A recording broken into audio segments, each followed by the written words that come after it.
Hai semuanya, kenalkan nama aku Sharon Victoria, NIM 120250152 dari Program Studi Teknik Lingkungan Institut Teknologi Sumatera. Pada video kali ini, aku ingin menjelaskan mengenai pengelolaan air berkelanjutan. In this video, I'd like to tell you the definition about water sustainability management itself.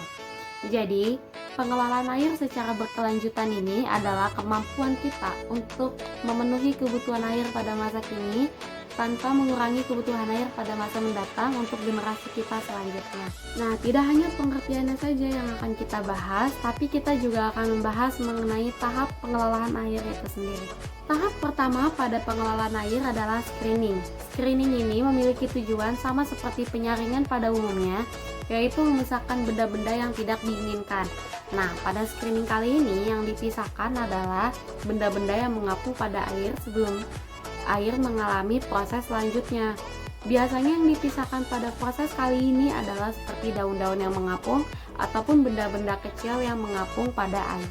Berikutnya kita ada pengendapan. Nah, pengendapan kali ini itu juga sama seperti screening, tetapi bedanya kalau di screening itu kan yang dipisahkan benda-benda kasar.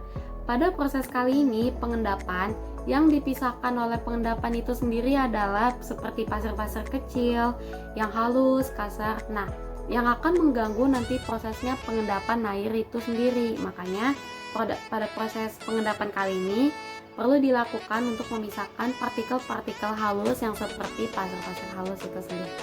Berikutnya ada koagulasi. Koagulasi ini adalah pemberian koagulan atau memiliki maksud juga seperti mengurangi adanya gaya tolak-menolak antara partikel koloid. Berikutnya ada proses flokulasi. Flokulasi ini adalah pemberian flokulan atau juga bisa disebut dengan menggabungkan flok-flok kecil menjadi besar dan semakin besar lagi sehingga cukup untuk diendapkan.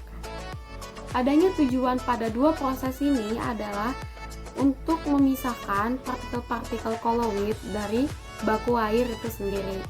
Berikutnya ada proses sedimentasi. Proses sedimentasi ini adalah pengendapan partikel-partikel padat tersuspensi yang ada pada zat cair dengan adanya pengaruh dari gravitasi.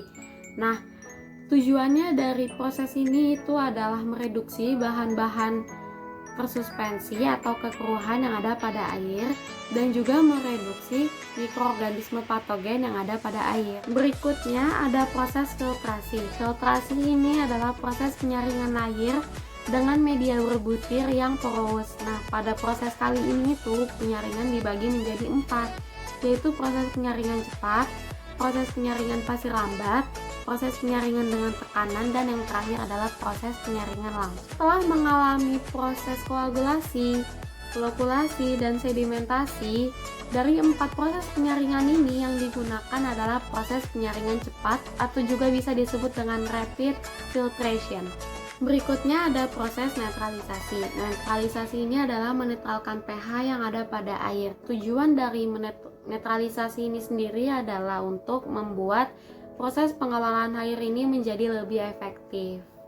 Berikutnya proses paling terakhir adalah proses disinfeksi. Nah, proses disinfeksi ini adalah proses pemenuh persyaratan bakteriologis dalam air karena bisa saja pada proses sebelumnya terdapat bakteri-bakteri yang lolos pada air. Nah, tujuannya dari proses disinfeksi ini adalah untuk menghentikan perkembangbiakan bakteri yang berada pada air dan juga mencegah air menjadi bau, sehingga pada saat nanti didistribusikan itu air yang kita gunakan adalah air yang layak pakai. Di masa COVID seperti ini yang dimana kita harus tetap di rumah saja, nggak boleh kemana-mana, ada satu kegiatan yang sangat positif dan bisa kita lakukan di rumah secara beramai-ramai adalah mengurangi penggunaan air secara berlebihan.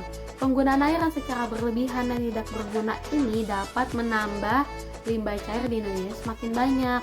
Walaupun ada tempat pengelolaan airnya, tetapi tetap saja kita harus mengurangi yang namanya limbah cair, baik itu limbah cair ataupun limbah padat. Karena yang namanya limbah itu benar-benar sangat merugikan bagi lingkungan kita dan juga tidak sehat. Sekian video dari aku, kurang lebihnya mohon maaf. Terima kasih.